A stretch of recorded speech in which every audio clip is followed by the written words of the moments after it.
नमस्कार, मी दादासाहेब चोरुमले आणि आपण पाहत आहात आस्था टाइम्स यूट्यूब चॅनेल. सातारा जिल्ह्याच्या सहकार क्षेत्रामध्ये सर्वात महत्त्वाची आणि प्रतिष्ठेची समजली जाणारी सातारा जिल्हा मध्यवर्ती सहकारी बँक म्हणजे अर्थात DCC बँकेची निवडणूक आता चांगलीच रंगतदार रंगण्याची चिन्ह दिसू लागलेली आहेत. गेल्या काही महिन्यापासून या निवडणुकीची राजकीय पार्श्वभूमी तयार होत आहे.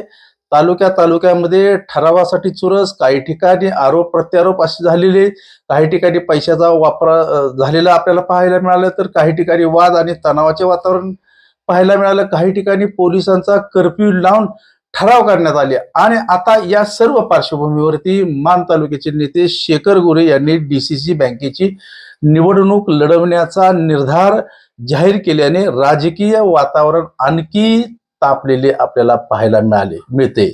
शेखर गोरे यांनी आपली राजकीय भूमिकेबाबत अत्यंत आक्रमक भूमिका मांडलेली आहे. त्यांचा दावा असा आहे की आपण ज्यांना ज्यांना मदत केली त्यांना या निवडणुकीमध्ये विजय मिळाला आहे. मग आमदारकी असेल, खासदारकी असेल आणि मान तालुक्यातील म्हसवड नगर परिषदेची निवडणूक असेल, अशा विविध निवडणुकांमध्ये आपण ज्यांना ज्यांना मदत केली त्यांना या निवडणुकीमध्ये विजय मिळाल्याचं आपल्याला पाहायला मिळालं. आणि आता त्याच पार्श्वभूमीवरती शेखर गोरे पुढे म्हणतायत की आपण आपल्याला विधान परिषदेच्या आमदारकीचा शब्द देण्यात आला होता, तोही शब्द आपल्या पाळला गेलेला नाही. शेखर गोरे यांनी आपली राजकीय भूमिकेबाबत अत्यंत आक्रमक भूमिका मांडलेली आहे. त्यांचा दावाच असा आहे की त्यांनी एका शब्दात सांगितलेले की मी सातारा DCC बँकेची निवडणूक लढवण्याचा निर्धार केलेला आहे. एकदा निवडणूक लढवण्याचा निर्धार केला की ती मी जिंकूनच दाखवतो, हा माझा आजपर्यंतचा इतिहास आहे. आणि त्याचबरोबर त्यांनी आणखी एक इशारा दिला आहे की मला कोणी आडवा आला तर मी सोडणार नाही.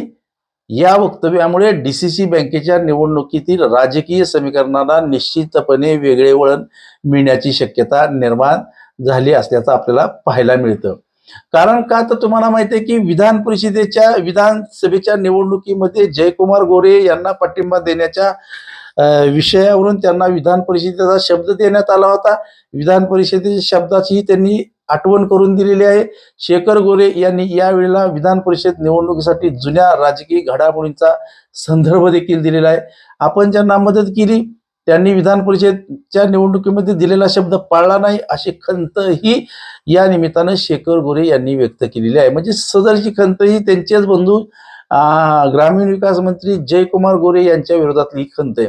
आणि म्हणूनच आता DCC बँकेच्या निवडणुकीत कुणाच्याही शब्दावर नाही तर स्वतःच्या ताकदीवर मैदानात उतरण्याची भूमिका शेखर गोरे यांनी घेतलेली आहे. आता सगळ्या घडामोडी समजून घेण्यासाठी आपल्याला मागील DCC बँकेच्या निवडणुकीकडे पाहावं लागेल. मागील निवडणुकीमध्ये शेखर गोरे यांच्यात व मनोज पोळे यांच्यात जोरदार लढत झाली होती. दोघांनाही समसमान मतं मिळाली होती. दोघांनाही 36 मतं मिळाली. आणि त्यामुळं ईश्वर चिठ्ठीवरती निर्णय झाला. यामध्ये ईश्वर चिठ्ठी गोरे यांच्या बाजूने निघाली आणि शेखर गोरे यांची नशिबाची बाजू मजबूत असल्यामुळे या चिठ्ठीमध्ये शेखर गोरे यांचं नाव निघालं आणि शेखर गोरे विजयी झाल्याचं आपण पाहिलं. म्हणजेच मागील निवडणुकीमध्ये अगदी एका क्षणी एका चिठ्ठीने निकालाचे पारडे शेखर गोरे यांच्या बाजूने झुकले होते. सर्व विरोधक एकत्र आले तरी त्यांना शेखर गोरे यांच्या विरोधामध्ये निवडणूक जिंकता आली नव्हती. आणि म्हणून शेखर गोरे यांनी मागील निवडणुकीतील एक महत्वाच्या राजकीय समीकरणाचा उल्लेख केलेला आहे. त्यांच्या म्हणण्यानुसार मागील DCC बँकेच्या निवडणुकीमध्ये माझ्या विरोधामध्ये सर्व तालुक्यातले नेते मंडळी होते.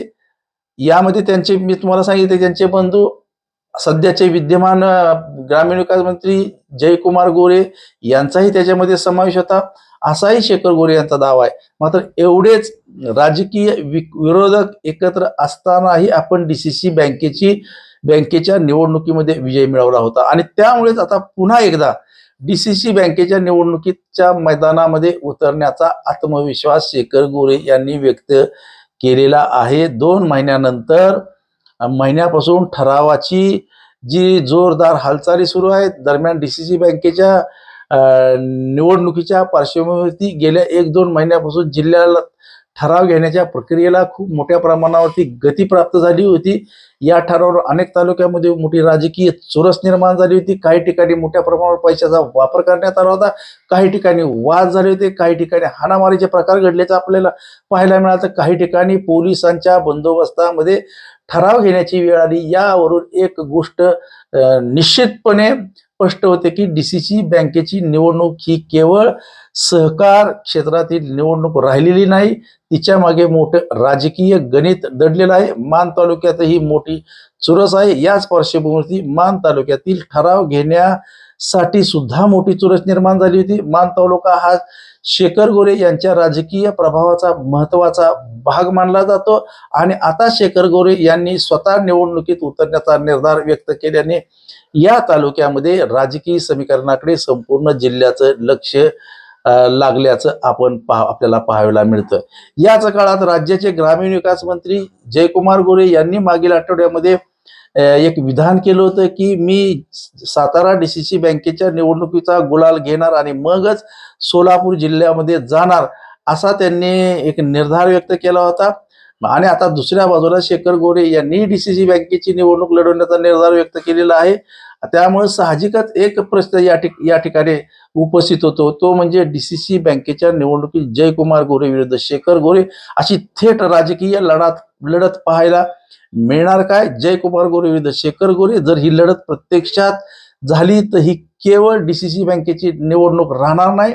ही लढत असेल प्रतिष्ठेची, राजकीय ताकदीची, संघटनात्मक शक्तीची आणि भविष्यातील राजकीय वर्चस्वाची.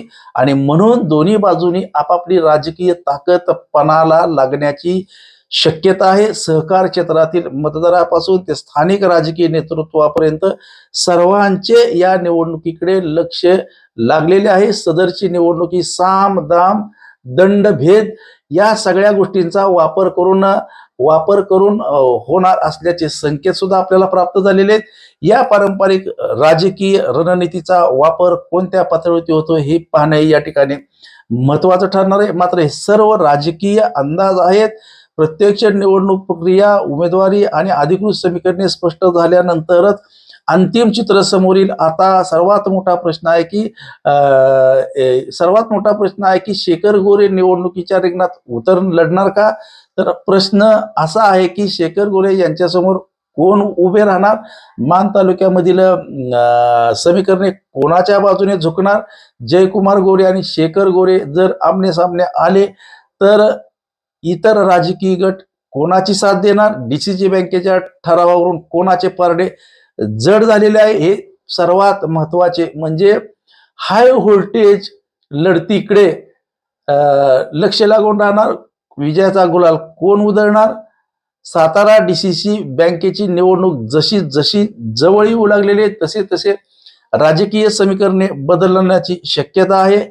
ठरावावरून तुम्हाला माहिती आहे की मतांची जुळवाजुळव सुरू झालेली आहे, राजकीय गाठीभेटी सुरू झालेल्या आहेत आणि संभाव्य आघाड्याच्या हालचाली आता सुरू झालेल्या आहेत. यामुळे आगामी काळात सातारा जिल्ह्याचे राजकारण आणखी तापणार हे मात्र निश्चित आहे. शेखर गोरे यांनी निवडणूक लढवण्याचा जर निर्धार व्यक्त केलेला आहे तर जयकुमार गोरे यांनीही विजयाचा दावा केलेला आहे. आणि मग त्यामुळे आता संपूर्ण जिल्ह्याचं लक्षच एका प्रश्नाकडे लागलेलं आहे, ते म्हणजे सातारा डीसीसी बँकेच्या निवडणुकीत सत्तेचा खरा किंग जयकुमार गोरे होणार की शेखर गोरे होणार, असा फैसला आणि तो फैसला मतपेटीतूनच होणार असल्यामुळे तोपर्यंत